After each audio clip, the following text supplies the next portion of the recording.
અને હવે છેલ્લે બોલો, તમને ખબર પડી ગઈ? આ ગુજરાતીઓ નહીં સુધરે, મારા બેટા પેપર ફોડી જ નાખે છે. બોલો, પેપર ફૂટી ગયું ભાઈ. તમને ત્યાં કહીને આવેલા તમે, તો પછી પેપર ફૂટ્યું કેમનું? સીટની રચના કરો તાત્કાલિકપણે. હિતેશભાઈ આવ્યા છે આપણી જોડે, અદ્ભુત ગીત ગાવાના છે. તમારે બધાએ ડાન્સ કરવાનો, મારે નહીં, તમારે ડાન્સ કરવાનો છે. પણ તે પહેલા खूब दिल थी, मैं बहुत दिल की गहराई से आप सबका बहुत दिल से शुक्रिया अदा कर रहा हूँ. आप सब जेन्युइन लिसनर हैं. Thank you so much for that. हाँ जी, हाँ એ આવશે એમની જગ્યાએ. મને તો થોડું હું સાઈડ પર થઈ જાઉં ને મારા ભાઈ મહેતા સાહેબ. હા, હું જઉં તો એ આવશે ને, નહીં તો હું, તમે કહો તો હું સાઈડ પર આવી જાઉં, એમને સેન્ટરમાં લઈ જાઉં. તો હા, ના આ જેટલા બેઠા છે એ ભાગી જશે. મારા જે ગાવાના કાર્યક્રમ થાય ને એમાં એન્ટ્રી ફ્રી હોય, પણ બહાર નીકળવાના ચાર્જ આપવો પડે છે. અમારી વસૂલી કરવા વાળા દરવાજા બંધ કરીને બહાર બેઠા હોય, જે નીકળે એની પાસે 500 રૂપિયા લે. બોલો, ગાઉં? ના, એક મિનિટ, આપણે જાજો સમય થઈ ગયો છે. દિલથી હું રોયલ ઇન્ડિયા ગ્રુપ અને સીએમ શેઠ તરફથી આપ સૌ સુંદર મજાના શ્રોતાઓનો દિલથી આભાર માનું છું. તમે બધાએ ખૂબ અમારા કલાકારોને ખૂબ વખાણ્યા, ખૂબ એપ્રિશિએટ કર્યા, ખૂબ પ્રોત્સાહિત કર્યા. એ બદલ આપનો ખૂબ આભાર. યાદ રહે 17/3 2 કાર્યક્રમો છે, ત્યારબાદ 24/3 સરસ મજાનો કાર્યક્રમ અને 31/3 એક એવો જ અદ્ભુત કાર્યક્રમ. તો હવે પછી માર્ચ મહિનામાં આવનારા 4 કાર્યક્રમોનો ચોક્કસપણે તમે બધા હિસ્સો થશો એવી અમે આશા રાખીએ. અને તુષાર ગોસાઈ અને કલાકારો વતી પણ હું આપનો આભાર વ્યક્ત કરું. પર્સનલી હું શેઠ પરિવારનો ખૂબ આભાર દિલથી વ્યક્ત કરું, આપ સૌનો આભાર વ્યક્ત કરું. અને ચાલો આપણે, આમ છે તો રાજપાલ યાદવ જેવા પણ અમિતાભ બચ્ચનનું ગીત ગાય છે.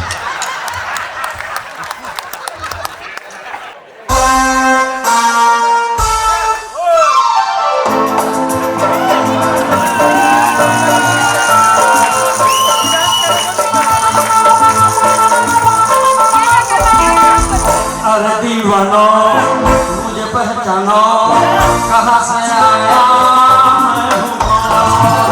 अरे दीवानो मुझे पहचानो, कहाँ से आया मैं हूँ कौन. मैं हूँ कौन, मैं हूँ कौन, मैं हूँ कौन.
વાહ, વાહ. તાલિયા હો જાય